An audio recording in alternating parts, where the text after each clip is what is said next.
शास्त्र की भाषा, हिंदी भाषा राष्ट्र की भाषा, प्रजातंत्र के शास्त्र की भाषा, देवनागरी लिपि में भाषा, जन जन के मन की अभिलाषा।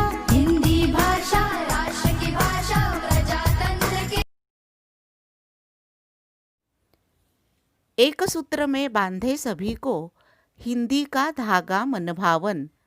देश प्रेम की भावना संजोता, अमृत कुंभ यह है पावन। राष्ट्रीय एकता का हिंदी है अमर विधान, विषमता मिटाती, पथ प्रदर्शक का करती कार्य महान। जनमानस में गुंजे तुलसी की राम कथा का गान, सूर की कृष्ण कथा और मीरा की विरह व्यथा वीरान। क्रांतिकारकों ने भी अपनाई यही प्राणमयी जुबान, देशवासियों के नस नस में भर दी इसने जान। प्रजातंत्र की भाषा यह, देता इसे हर कोई सम्मान, लिखा गया इसी में भारत का व्यापक संविधान। हिंदी की कमल पंखुड़ी पर संस्कृति हमारी विराजमान, समस्त संसार के कंठ में हो रही यह शोभायमान। माँ सरस्वती से मिला है हमें यह शुभ वरदान, हिंदी बने भविष्य में विश्व बंधुत्व की पहचान। हिंदी बने भविष्य में विश्व बंधुत्व की पहचान। क्या आप जानते हैं कि 14 सितंबर यह दिन हिंदी दिवस के रूप में क्यों मनाया जाता है? आइए जानते हैं इसकी वजह। सन 1947 में हमें अंग्रेज़ों से आज़ादी मिली। तब हमारे सामने भाषा को लेकर सबसे बड़ा सवाल था, भारत की कौन सी राष्ट्रभाषा चुनी जाए। ये मुद्दा काफ़ी अहम था। 14 सितंबर 1949 को संविधान सभा ने एक मत से निर्णय लिया कि हिंदी ही भारत की राजभाषा होगी। उसी दिन से 14 सितंबर हिंदी दिवस मनाया जाता है। भारत एक विशाल देश है। यहाँ अनेक राज्य हैं। हर एक राज्य की अलग भाषा है। कई भाषिक लोग यहाँ रहते हैं। सबका धर्म, पहनावा, खान पान, भौगोलिक स्थिति अलग अलग है। इन विषमताओं के बावजूद सबको एक सूत्र में बांधे रखना आवश्यक है। यह काम सिर्फ हिंदी भाषा करती है। बड़े बड़े महानगरों में कई भाषिक लोग रहते हैं, जैसे गुजराती, कन्नड़, तेलुगु, सिंधी, मराठी।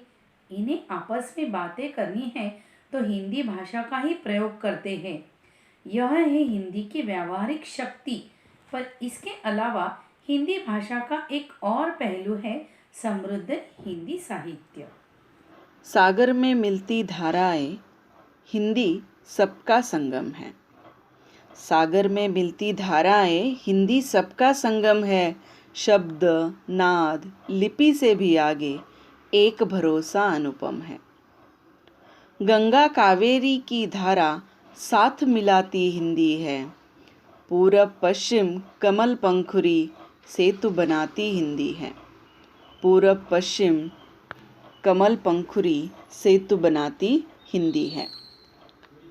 हिंदी भाषा और साहित्य ने कभी कविता, कभी कहानी की सोच, लेख की गंभीरता और निबंध की सारगर्भिता, संस्मरण के रेखाचित्र और डायरी के अनुभव, व्यंग के चटकारे आदि अलग अलग रूपों में मानव जाति की सेवा की है। मनोरंजन के साथ साथ ज्ञानवर्धन और उत्साहवर्धन भी किया है। ऐसी ही हमारी हिंदी भाषा ने हमारे अपनत्व और प्रेम में नवरस का संचार किया है। हिंदी निराला प्रेमचंद की लेखनी का गान है। हिंदी निराला प्रेमचंद की लेखनी का गान है।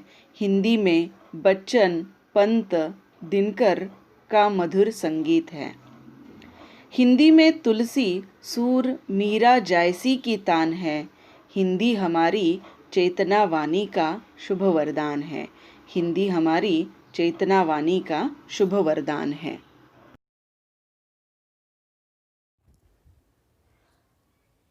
चलिए अब हम जानते हैं कि विश्व स्तर पर हिंदी कैसे प्रगति कर रही है।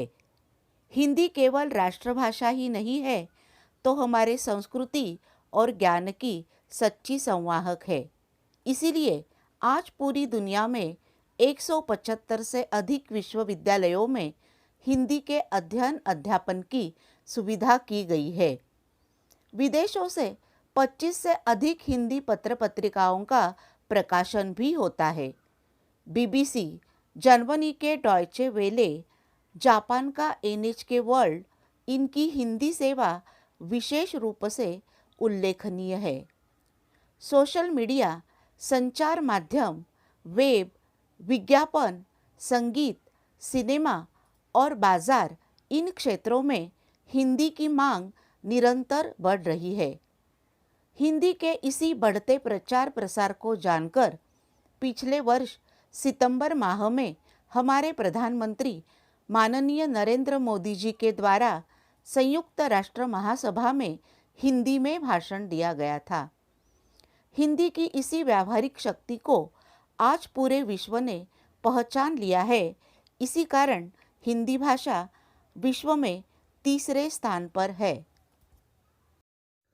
राष्ट्रभाषा की उन्नति से ही हमारे देश की उन्नति हो सकती है।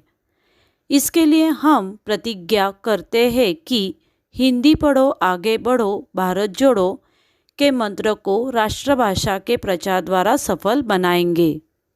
हम हमेशा अपने हस्ताक्षर देवनागरी लिपि में ही करेंगे। हम अपना प्रतिदिन का कार्य मातृभाषा, राज्यभाषा अथवा राष्ट्रभाषा हिंदी में ही करेंगे। हिंदी को अंतर्राष्ट्रीय ख्याति प्राप्त गौरवशाली भाषा बनाएंगे। जय हिंद, जय हिंदी, जय भारतीय भाषाएं। गौरवशाली हिंदी, भेदभाव से दूर सभी की होली। विविध ज्ञान विज्ञान की भाषा, प्रीति और सम्मान की भाषा, सभी वर्ग व संप्रदाय के जन जन के कल्याण की भाषा, काल गति और ख्याति की भाषा, सभी धर्म